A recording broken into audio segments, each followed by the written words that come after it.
serviteur ici présent a déjà l'an dernier mis en place un protocole local largement critiqué par certains et qui à ce jour est devenu une référence nationale.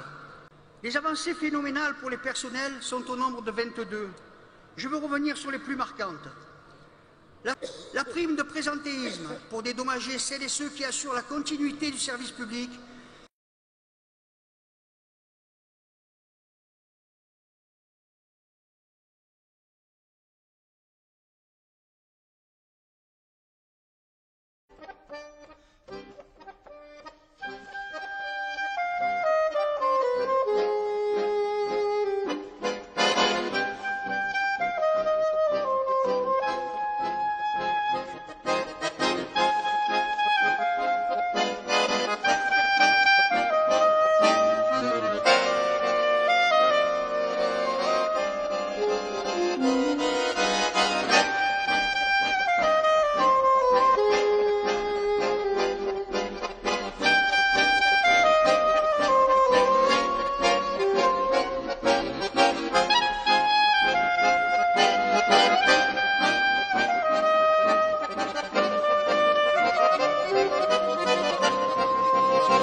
Au final, ce protocole qui s'évaluait à 2 millions d'euros n'a pas grevé le budget du personnel, n'a pas mis en péril la PHR. Alors, les économies, elles se font sur les dépenses de fonctionnement, elles se font sur du personnel.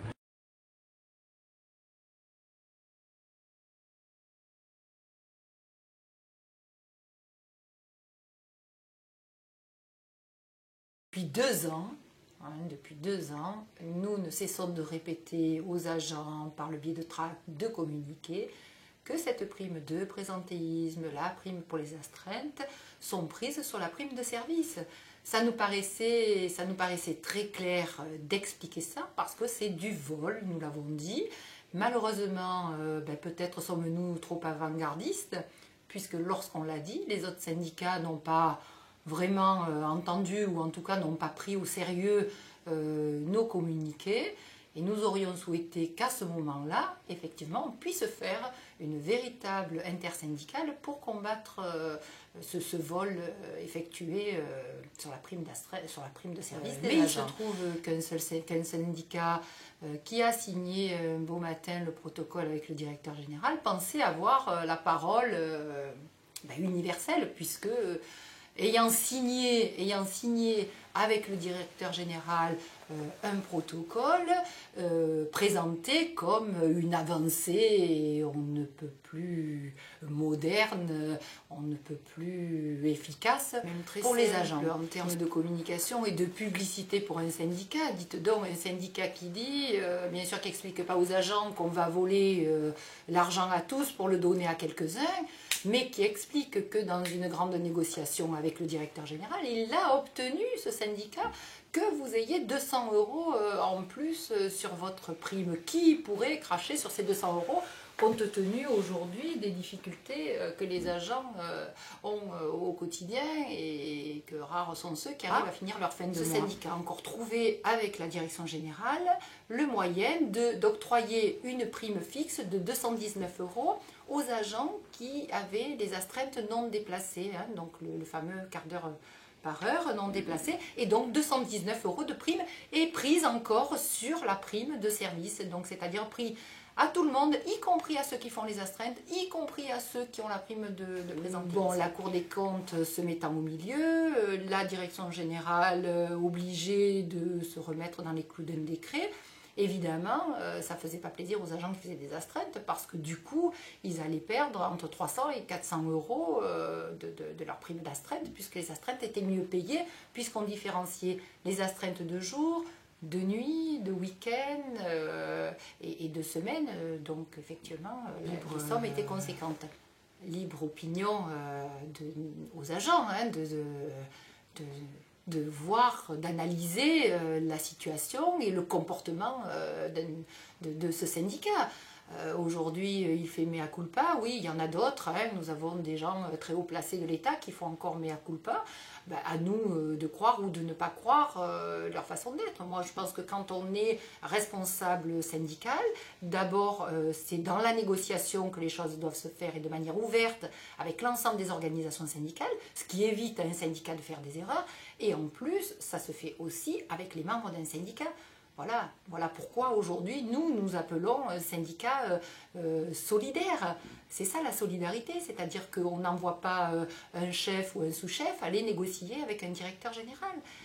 Et ça évite bien des erreurs. Et d'ailleurs, les négociations, donc le syndicat Sud Santé appelle toujours à l'unité pour des actions et justement pour des négociations.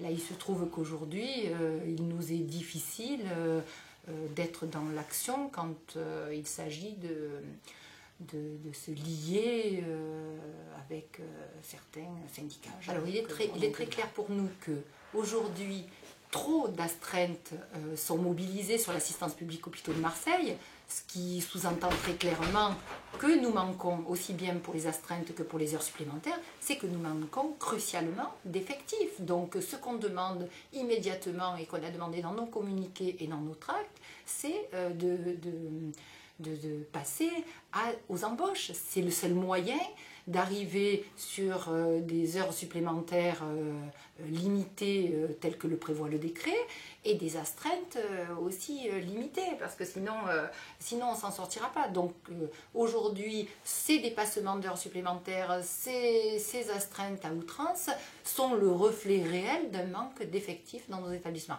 Donc nous demandons dans un premier temps des embauches pour pallier cet abus, hein, parce que c'est un abus quand même de pouvoir que d'imposer, parce que parfois les heures supplémentaires au-delà du quota autorisé sont faites dans la menace, dans la pression, et souvent on qualifie ce comportement d'abandon de poste. Si tu ne fais pas les heures supplémentaires, tu abandonnes les postes. Donc voilà dans un premier temps ce qu'on demande. Dans un deuxième temps, de supprimer la prime de présentéisme et de distribuer tout le reliquat à tous les agents comme il se doit de manière équitable.